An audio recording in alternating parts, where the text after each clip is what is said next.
Chapitre 1. Le début d'une nuit ordinaire. Il était environ minuit.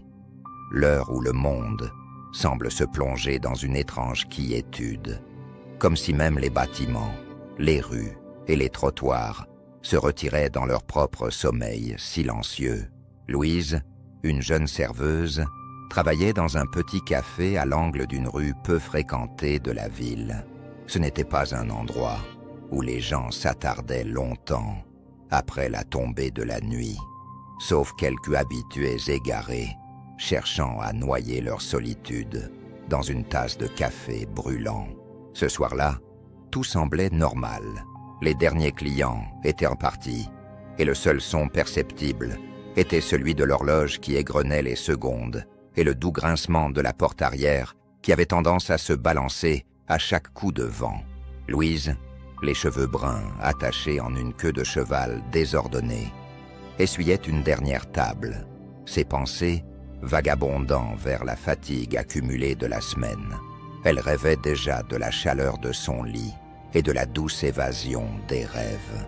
Mais alors qu'elle se préparait à fermer le café, la cloche suspendue à la porte d'entrée tinta, signalant une nouvelle arrivée. Elle leva les yeux, un peu surprise. À cette heure tardive, personne ne venait jamais. Un homme entra, vêtu d'un long manteau noir, qui semblait trop épais pour la saison douce de l'automne. Son visage était dissimulé par un large chapeau à la mode ancienne, une sorte de fedora qui ajoutait une touche d'élégance anachronique à sa silhouette. Il marcha tranquillement jusqu'au comptoir, chacun de ses pas émettant un bruit sourd et étrange sur le sol en bois. « Bonsoir », dit-il d'une voix basse, presque monocorde, en s'installant au bar. Louise hésita un moment. Il y avait quelque chose de bizarre dans son allure, dans la manière dont il paraissait glisser plus que marcher. Elle ressentit un frisson inexplicable, comme si cet homme apportait avec lui un souffle glacé venu d'un autre temps. « Bonsoir, que puis-je vous servir ?» répondit-elle poliment, bien qu'une petite voix intérieure lui conseillait de fermer rapidement et de rentrer chez elle. L'homme ne répondit pas tout de suite. Il sembla contempler quelque chose au-delà des fenêtres embuées du café, avant de tourner lentement la tête vers Louise. « Un café noir, s'il vous plaît » dit-il enfin, dans un murmure grave et détaché. Louise s'exécuta, essayant de chasser l'étrange sensation qui l'habitait. Après tout, ce n'était qu'un client, tardif, comme elle en avait déjà vu des dizaines. Mais il y avait quelque chose d'indéfinissable dans l'air, comme si l'atmosphère elle-même était devenue plus lourde à son entrée. Chapitre 2. Des détails qui dérangent. Louise déposa la tasse de café devant l'homme, qui la remercia d'un simple hochement de tête. Elle retourna ensuite à son comptoir, espérant que cet inconnu consommerait rapidement et partirait. Mais au lieu de boire son café, il resta immobile, ses doigts glissant légèrement sur le bord de la tasse sans la saisir. Le silence dans le café devenait pesant. Habituellement, elle aurait entendu les voitures passer dehors, les murmures de la nuit. Mais cette fois, tout semblait étouffé. Louise se surprit à observer l'homme du coin de l'œil. Il ne bougeait presque pas, sauf pour effleurer la tasse de café. C'était comme s'il était là, mais absent à la fois, comme un souvenir flou à la périphérie de sa conscience. Elle secoua la tête, se reprochant son imagination débordante. Puis, elle remarqua quelque chose d'étrange, le reflet de l'homme dans la vitre. Ou plutôt, l'absence de reflet. Ses yeux s'écarquillèrent légèrement, et elle se redressa. Elle fixa la fenêtre. Le reflet des lumières tamisées du café était visible, ainsi que celui des tables, des chaises, et même le sien. Mais l'homme, assis à quelques mètres de là, ne projetait aucune image sur la vitre. Louise sentit une vague de panique l'envahir. Elle jeta un coup d'œil rapide à l'homme, mais il était toujours là, parfaitement immobile. Son esprit chercha désespérément une explication rationnelle. Peut-être que la lumière jouait des tours. Peut-être était-elle trop fatiguée. Peut-être. Est-ce que tout va bien? Demanda soudain l'homme d'une voix basse. Brisant le silence, Louise sursauta. Elle croisa enfin son regard. Ses yeux étaient d'un noir profond, insondable, comme deux trous béants.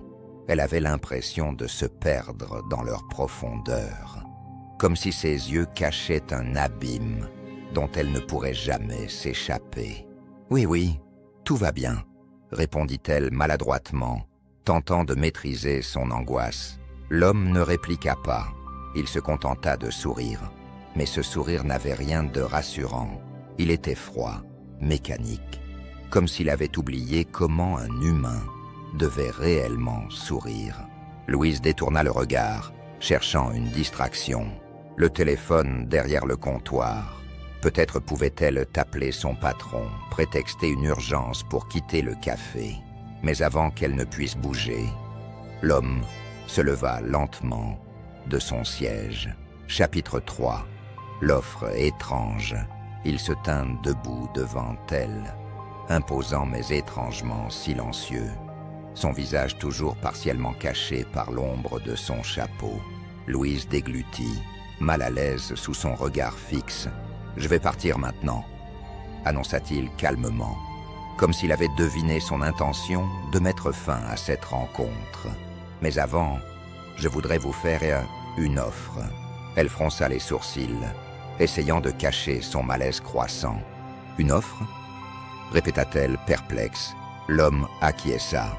Il sortit de sa poche une petite enveloppe en cuir noir, usée par le temps, et la posa délicatement sur le comptoir devant elle. « Vous êtes une personne intéressante, Louise, » dit-il doucement, et le simple fait qu'il connaisse son nom la fit frémir. « Prenez cette enveloppe et ouvrez-la chez vous. À l'intérieur, vous trouverez une opportunité, une chance que peu de gens obtiennent, mais soyez prudente, car toute opportunité comporte un risque. » Louise le fixa, les mains tremblantes. Elle aurait voulu refuser, lui dire qu'elle n'était pas intéressée, qu'elle ne voulait rien avoir à faire avec cette énigmatique proposition. Mais sa curiosité la cloua sur place. « Qu'est-ce que vous voulez dire ?» demanda-t-elle finalement, sa voix vacillant légèrement. « Vous comprendrez quand vous l'ouvrirez, » répondit-il en souriant encore une fois, ce sourire froid qui la mettait si mal à l'aise. Sans un mot de plus, il tourna les talons et se dirigea vers la sortie. La cloche tinta à nouveau lorsqu'il passa la porte. Mais cette fois, elle sonna étrangement creux, comme si elle venait de très loin. Louise resta figée, les yeux rivés sur l'enveloppe noire. Le silence retomba dans le café, plus lourd que jamais. Chapitre 4. L'ouverture de l'enveloppe. Louise rentra chez elle, l'esprit en ébullition. Elle n'avait cessé de penser à l'homme, à ses paroles énigmatiques, et surtout à l'enveloppe noire qu'il avait laissée. Ses doigts n'avaient cessé de la serrer tout le long du chemin, comme si elle contenait une réponse qu'elle cherchait inconsciemment. Assise sur son lit, dans son petit appartement modeste, elle observa l'enveloppe sous la lumière tamisée de sa lampe de chevet. L'air autour d'elle semblait étrangement chargé, comme si la pièce elle-même retenait son souffle. Elle déglutit, hésita une dernière fois, puis ouvrit délicatement l'enveloppe. À l'intérieur, elle trouva une simple feuille de papier pliée en deux. Elle la déplia, les mains légèrement tremblantes. Le papier semblait vieilli, jauni par le temps, mais les mots inscrits dessus étaient parfaitement lisibles. Choisissez un destin. Était-il simplement écrit en lettres noires et élégantes? Louise fronça les sourcils. Elle retourna la feuille, cherchant des explications supplémentaires. Mais il n'y avait rien d'autre. Juste cette phrase énigmatique. Choisissez un destin.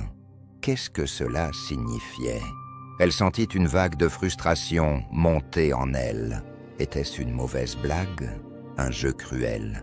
Elle se leva brusquement, prête à jeter l'enveloppe et la lettre, Mais quelque chose l'arrêta, un léger murmure. Elle tourna la tête. Le son semblait provenir de nulle part, mais il était là, insistant, presque hypnotique. Plus elle écoutait, plus elle avait l'impression que ce murmure chuchotait son nom, Louise.